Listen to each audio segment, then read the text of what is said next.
Halo teman-teman, kalian percaya nggak kalau di balik gemerlap kota Jakarta, ada kisah-kisah kelam yang nggak pernah terungkap? Malam ini aku mau ceritain pengalaman nyata seorang perempuan bernama Dita. Kejadian ini terjadi di sebuah kosan tua di daerah Grogol, Jakarta.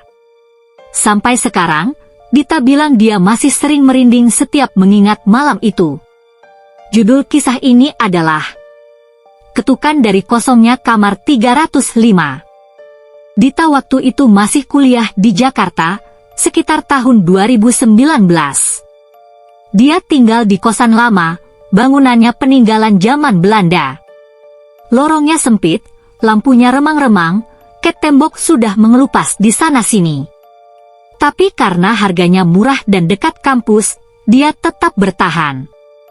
Suatu malam, sekitar jam 1:30 pagi, Dita lagi belajar di kamarnya.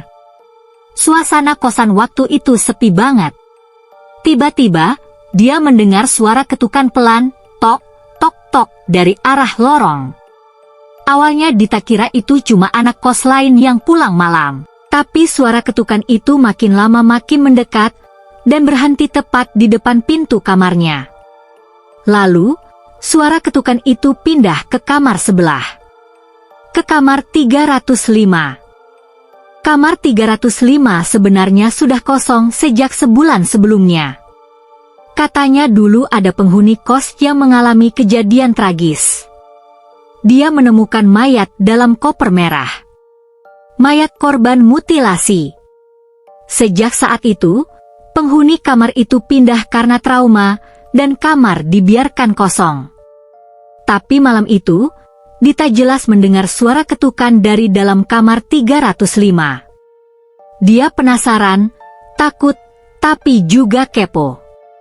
Dia tempelkan kuping ke dinding kamarnya yang berbatasan dengan kamar itu. Dari balik dinding, Dita mendengar suara tangisan lirih, suara perempuan menangis. Suaranya pelan, tapi penuh kesedihan. Bulu kuduk Dita langsung berdiri. Dia sempat berpikir, apa mungkin ada orang lain yang numpang tidur di kamar kosong? Atau mungkin maling? Karena makin penasaran, Dita memberanikan diri mengintip lewat lubang kunci pintu kamar 305. Awalnya dia hanya melihat gelap. Tapi beberapa detik kemudian, muncul bayangan putih, seperti kain panjang. Dita sempat mengira itu hanya gorden. Tapi kain itu bergerak sendiri. Dari sela-selanya, muncul wajah perempuan pucat, matanya merah, senyumnya lebar sekali, bibirnya sobek sampai ke pipi.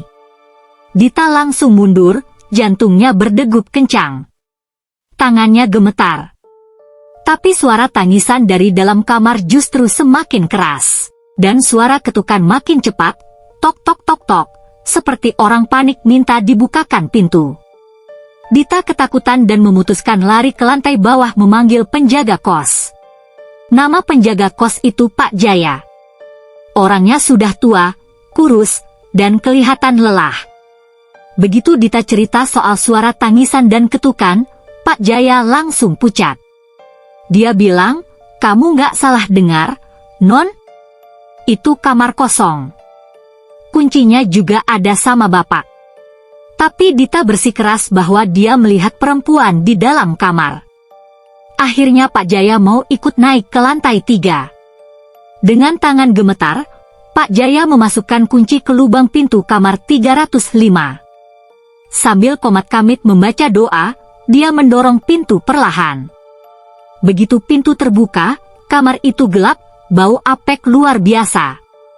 Lantai berdebu tebal. Sama sekali tidak terlihat ada orang di dalam. Di sudut kamar, hanya ada satu koper merah yang terbuka sedikit. Pak Jaya langsung menutup koper merah itu dengan cepat. Wajahnya kelihatan ketakutan. Dia bilang ke Dita, "Sudah, jangan sering-sering dekat kamar ini. Yang kamu lihat tadi, bukan manusia." Malam itu, Dita nggak berani tidur di kamarnya sendiri. Dia tidur di kamar temannya, Rina. Besoknya, Rina bercerita bahwa memang dulu pernah ada penghuni kos yang bunuh diri di kamar 305.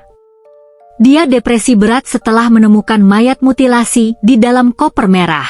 Bahkan katanya, potongan tubuh korban sempat dibuang di tempat sampah belakang kos. Sejak saat itulah, kamar 305 sering terdengar suara ketukan. Kadang suara orang menangis. Kadang suara orang tertawa. Dan itulah sebabnya kamar itu selalu kosong. Seminggu setelah kejadian itu, sekitar jam 2 pagi, Dita terbangun karena mendengar ketukan pelan di pintu kamarnya. Saat dia buka, tidak ada siapa-siapa. Tapi ketika dia menoleh ke ujung lorong, Dita melihat sosok perempuan bergaun putih panjang. Rambutnya panjang menutupi wajah. Dia berdiri diam, sambil menunjuk ke arah kamar 305. Dita langsung lari ke kamar Rina. Tubuhnya menggigil ketakutan. Rina hanya bilang, "Udahlah, Dit. Jangan peduliin. Kita doain aja biar dia tenang." Tapi sejak malam itu, setiap Dita lewat di depan kamar 305, dia masih sering mendengar ketukan pelan, seperti ada yang minta dibukakan pintu. Padahal kamar itu tetap kosong. Jadi teman-teman, kalau suatu saat kalian tinggal di kosan tua di Jakarta, dan mendengar suara ketukan dari kamar kosong, hati-hati. Karena siapa tahu, yang mengetuk pintu kalian, bukan manusia. Dan mungkin saja, dia masih menunggu orang lain, untuk diajak masuk ke dalam koper merahnya. Itulah kisah nyata Dita, tentang ketukan dari kosongnya kamar 305. Terima kasih sudah mendengarkan. Hati-hati, kalau kalian lewat lorong kos-kosan, apalagi tengah malam. Karena bisa saja, ada yang mengetuk pintu kamar kalian malam ini.